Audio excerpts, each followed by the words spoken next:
برا ملتا ہے، اور یہ مسلسل سلسلہ چلتا ہے، اور یہ کلیسیا کے پاس ایک بہت بڑا کویسچن ہے کہ ایسا کیوں ہوتا ہے، کیونکہ اسی میں خداوندوں کا خدا جو ہم سے بات کر رہا ہے وہ کہتا ہے کہ تم اپنے گھروں میں بہت زیادہ خوش اور اس کو بہت زیادہ تعمیر کرتے ہو، اس میں پیسہ لگاتے ہو۔ یہ ایک سمبولک بات ہے کہ اپنی زندگیوں میں ہم بہت زیادہ ٹائم لگاتے ہیں اس کو۔ اگر میں اگزامپل دوں کہ ہم یہ سوچتے ہیں کہ ہمارا بچہ جو ہے وہ کس طریقے سے اچھا پڑھ سکے، اس کی کس طرح سے ڈگریاں اور وہ کہاں پہ پڑھے، ہم اس کے لیے پیسے جمع کرتے جاتے ہیں۔ اس کے بعد کیا ہوتا ہے کہ وہ بچہ جب پڑھ لیتا ہے تو وہی بچہ جو ہے وہ آپ کو اگنور کرنا شروع کر دیتا ہے، رسپیکٹ نہیں کرتا۔ فار ایگزامپل میں نے یہ بات ایک شیئر کی، اسی طرح سے آپ بہت سارا کچھ جمع کرتے ہیں اور ایک دم سے کیا ہوتا ہے کہ آپ نے جو گاڑی بہت زیادہ پیسوں سے جمع کر کے لی، وہ ایک دم سے چوری ہو جاتی ہے۔ آپ اپنے لائف پارٹنر کے لیے بہت ساری قربانیاں دیتے ہیں، برداشت کرتے ہیں چیزوں کو، لیکن اس کے بدلے میں آپ کو کیا ملتا ہے کہ تم نے میرے لیے کچھ بھی نہیں کیا، اور یہاں پر آ کر ہم ٹوٹ جاتے ہیں۔ اس میں خدا کیا کہہ رہا ہے کہ ایسا کیوں ہوتا ہے؟ خدا کہتا ہے کہ تم اپنی زندگیوں پہ تو توجہ دے رہے ہو، اپنے گھروں پہ، اپنے کاروبار پہ، اپنے رشتوں پہ تو توجہ دینے کے لیے ہر قربانی دے رہے ہو، نہیں اگر تم قربانی دے رہے، غور نہیں کر رہے، تو وہ میرا گھر ہے۔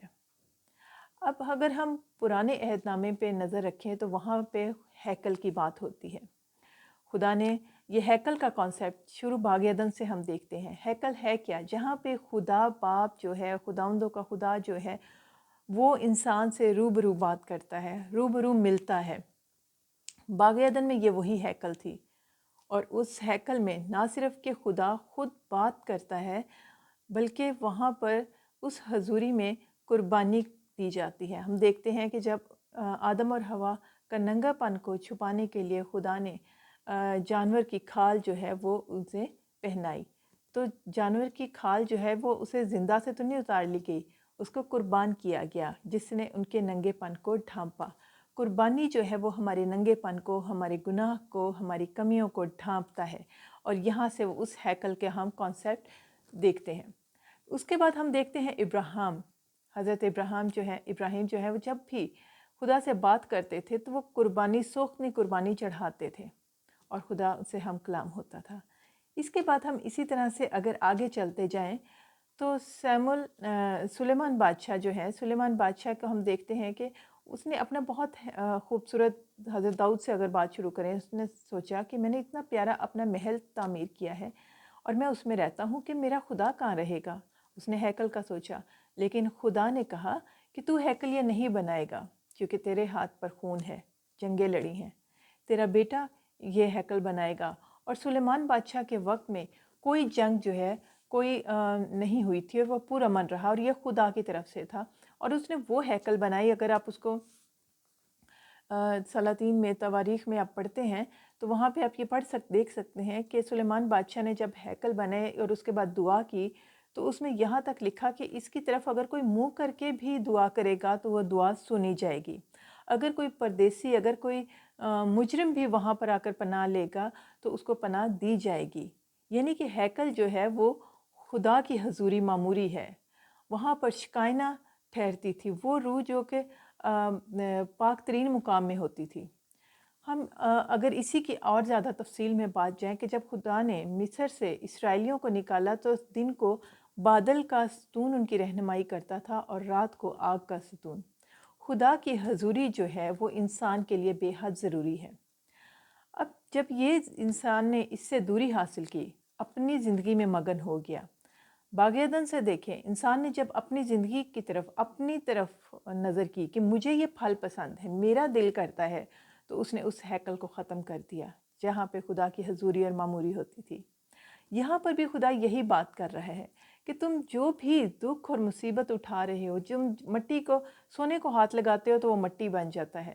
تم جس چیز کی امید کرتے ہو کہ اب تو ہم نے سب کچھ کر لیا، سب کچھ ٹھیک ہو گیا، لیکن سڈنلی وہ سب کچھ تباہ ہو جاتا ہے۔ وہ ایسا کیوں ہوتا ہے؟ کیونکہ تم اپنی ہیکل، اپنے جسم کی طرف، اپنی خواہشوں اور ضرورتوں کی طرف تو نظر رکھتے ہو، لیکن غور کرو، تم میری ہیکل کو نہیں بناتے۔ اب یہاں پہ خدا جو ہے پرانے عہد نامے میں ہیکل اس ہیکل کی بات کر رہے ہیں، لیکن نئے عہد نامہ میں ہم دیکھتے ہیں کہ یہ ہیکل جو ہے وہ کیا ہے۔ اگر ہم خطوط میں دیکھیں تو پولس رسول کیا کہتا ہے کہ ہم خدا کا مقدس ہیں۔ جب ہم خدا کا مقدس ہیں اور خدا یہاں پہ کہہ رہا ہے کہ کیونکہ تم اپنے گھروں کے اپنی ضرورتوں اور خواہشوں کی طرف تم مگن ہو، اس وجہ سے میری ہیکل جو تعمیر نہیں ہو رہی، اور اب میرا جسم جو ہے، میں جو ہوں، میں خدا کی ہیکل ہوں۔ اگر میں اسے ہیکل نہیں بنا رہی اور اپنی خواہشوں اور زندگی کی طرف مگن ہوں تو یہ میرے ساتھ ایسا ہی ہوگا۔ آپ میں سے جو بھی آج کچھ بھی مصیبت سہ رہے ہیں، آزمائشیں، اور ایسا ہی ہے کہ وہ سونے کو ہاتھ لگاتے ہیں اور مٹی بن جاتا ہے اور یہ سلسلہ طویل ہوتا جا رہا ہے، تو وہ اس لیے کہ آپ نے اپنے آپ کو خدا کی ہیکل نہیں بنایا۔ خدا کی ہیکل کیا ہے؟ جہاں پہ خدا کی حضوری ہوتی ہے، جہاں پہ خدا باتیں کرتا ہے، جہاں پہ خدا سکونت کرتا ہے۔ اور کلام کے مطابق وہ میں ہوں، وہ میری زندگی ہے، وہ میرا دل ہے جہاں پہ خدا سکونت کرنا چاہتا ہے۔ اور وہ برملا کہہ رہا ہے کہ وہ اس لیے تم لوگ اس طرح کے دکھ سہ رہے ہو کہ تم جمع کرتے ہو لیکن سوراخ در تھیلی میں، کہ ایک ساتھ ہی تمہاری جو جمع کی ہوئی خوشیاں ہیں، جمع کی ہوئی دولت ہے، جمع کی ہوئی صحت ہے، جمع کیے ہوئے رشتے ہیں، وہ ایک دم مٹی ہوتے جاتے ہیں۔ وہ پھر سے اب زیرو پہ آ جاتے ہیں۔ آپ سب کچھ حاصل کر لیتے ہو لیکن سکون حاصل نہیں کرتے۔ آپ اگر شادی کرتے ہو تو آپ کی شادی قائم نہیں رہتی، اس میں مسلسل پرابلمز رہتے ہیں۔ آپ اولاد مانگتے ہو لیکن وہ اولاد آپ کو نیک نہیں ملتی۔ آپ جو کچھ بھی ہیکل بنے بغیر، ہیکل پہ توجہ دیے بغیر کرتے ہیں، وہ سب کچھ مٹی بن جاتا ہے۔ اور وہ صرف اس لیے کلام مقدس کہتا ہے کیونکہ ہم اپنے جسم کو، اپنی زندگی کو خدا کے تابع نہیں کرتے۔ خدا کے تابع کرنا کیا ہے؟ خدا پر نظر رکھنا، فرسٹ پریورٹی اپنی اس کو دینا۔ آدم اور حوا نے ہمیشہ جو ٹھہرایا ہوا تھا کہ شام کے وقت وہ خدا سے بات کرتے تھے، اور ان کی نظر جو ہے وہ دنیا پر نہیں تھی۔ ان کو فوکس جو تھا وہ خدا تھا، اور وہ خدا میں مسرور رہتے تھے، اور اسی باغ عدن میں چلتے پھرتے اور انجوائے کرتے تھے۔ سب کچھ ان کے انڈر تھا۔ اور ہوا کیا کہ جب انہوں نے اس سے نظریں ہٹا کر اپنی خواہش پر، اپنی چاہت پر، اپنی ضرورتوں پر نظر کی کہ شاید مجھے ہمیشہ کی زندگی چاہیے، خدا نے تو ایسا ہمیں ساتھ غلط کیا کہ یہ پھل کھانے سے منع کیا، خود سے اپنے دماغ کو اس طرح سے استعمال کیا، اور کیا ہوا کہ وہ اس ہیکل سے نکل آئے۔ آج میں اور آپ اس ہیکل کو قائم نہیں ہونے دے رہے۔ اگر آج آپ اس ویڈیو کو دیکھ رہے ہیں تو یقین کریں آپ اپنی زندگی کی ان آزمائشوں پر نظر رکھیں کریں کہ آپ اس اپنی جو دکھ تکلیف ہے، جو آزمائش ہے، اس کے بارے میں کتنا سوچتے ہیں، اسے کتنا ٹائم دیتے ہیں، اس کے لیے کتنا اسٹرگل کرتے ہیں، لیکن اس میں سے خدا کو کتنا ٹائم دیتے ہیں۔ اگر آپ خدا کو فرسٹ پریورٹی دیں گے، خدا کو اپنا زندگی میں جگہ دیں گے، تو یقین کریں آپ کی زندگی جو ہے، آپ جو ہیں وہ خدا کی ہیکل بنتے جائیں گے، کیونکہ خدا کی ہیکل اس کی طرف غور کرنا ہے۔ یشوع کو خدا نے کیا کہا؟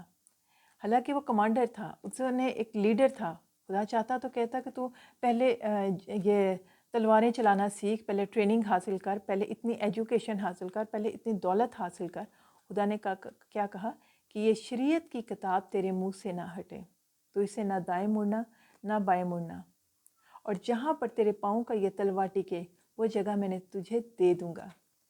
اس قدر وعدے دیے کس بیس پر؟ کہ اس شریعت کی کتاب سے تیرا دھیان نہ ہٹے۔ آج زندہ کلام میرا یسوع ہے، کلام مجسم ہوا، اور کلام کیا ہے؟ خدا کی باتیں، خدا سے محبت، خدا سے پوشیدگی میں رومانس۔ یہ اس رشتے کو قائم کرنا ہے۔